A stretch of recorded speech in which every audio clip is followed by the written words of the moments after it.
ఆంధ్ర తెలంగాణలో తక్కువ ఫీజులతో high quality results ఇస్తున్న ఏకైక సంస్థ తిరుమల్ ఐఏఎస్ ఇన్స్టిట్యూట్. ఏ తల్లి చెయ్యలేని చెయ్యకూడని పని ఓ తల్లి చేసింది. అనుక్షణం కంటికి రెప్పలా చూసుకున్నావు. ప్రాణమిచ్చిన నువ్వే ఇప్పుడు మా ప్రాణాలు తీసావు. మాపై ఎందుకమ్మా నీకు అంత కోపం? అమ్మా 9 మాసాలు మోసి కన్నావు, లాలిస్తూ పాలిస్తూ బుజ్జగిస్తూ అనుక్షణం కంటికి రెప్పలా చూసుకున్నావు. లాలిపాట పాడి నిద్రపుచ్చావు. నీ అనుబంధం, అనురాగం, నువ్వు నాపై చూపిన ప్రేమ గురించి ఎంత చెప్పినా తక్కువే. ప్రాణమిచ్చిన నువ్వే ఇప్పుడు మా ప్రాణాలు తీసావు. మాపై ఎందుకమ్మా నీకు అంత కోపం? మేమేం చేశాం పాపం? నీతో పాటే మమ్మల్ని ఎందుకు ఈ లోకం నుంచి దూరం చేశావు?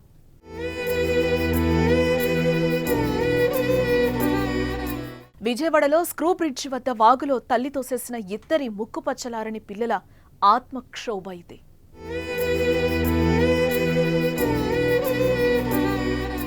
ఏ తల్లి చెయ్యలేని చెయ్యకూడని పని ఓ తల్లి చేసింది.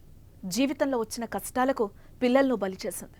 తాను చనిపోవడమే కాదు, నెలలు నిండిన పసి ప్రాణాలను తీసింది.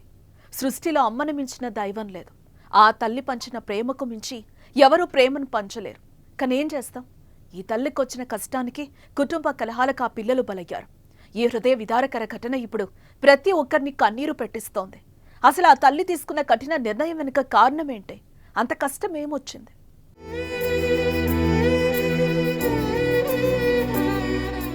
పిల్లలతో పాటు ఆ మహిళ ఆత్మహత్య చేసుకోవడానికి కారణం కుటుంబ కలహాలు. గుంటూరులోని శారదా కాలనీలో ఉంటున్న తిరుపతిరావు, సుధారాణి దంపతులకు 4 ఏళ్ల కింద వివాహం జరిగింది.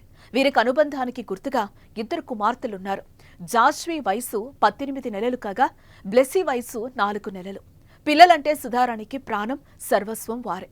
బంగారం లాంటి పిల్లలతో ఎంతో సంతోషంగా సాగాల్సిన ఆమె జీవితంలో ఒక్కసారిగా కల్లోలం ఏర్పడింది. భర్తతో విభేదాలు మొదలయ్యాయి. అవి పెరిగి పెరిగి జీవితంపై విరక్తి చెందేలా చేశాయి.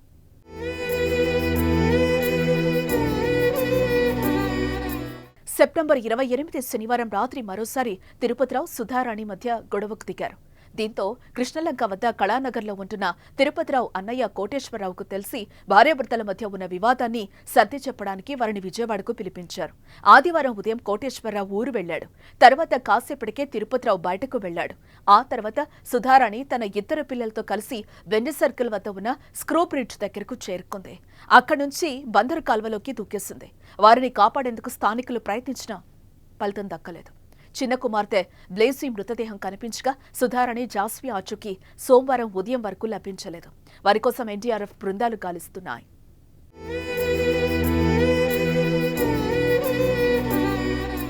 తల్లిదండ్రులకు చిన్న మనవి. మీ విభేదాలకు ఏ పాపం తెలియని చిన్నపిల్లలను దయచేసి బలి చేయకండి. ప్రాణం తీసుకోవటం, కనిపించిన పిల్లల ప్రాణాలు తీయటం ఎంతమాత్రం కరెక్టు కాదు. జీవితం, పరిస్థితులు ఎప్పుడూ ఒకలా ఉండవు. ఈరోజు సమస్య రేపటికి మాయమవ్వచ్చు. దయచేసి భార్యాభర్తలు ఆలోచించండి. మీరే వారిని ఈ లోకంలోకి తెచ్చారు. మరి మీరు చేసే తప్పులకు వారిని బలి చేయడం ఎంతవరకు కరెక్ట్?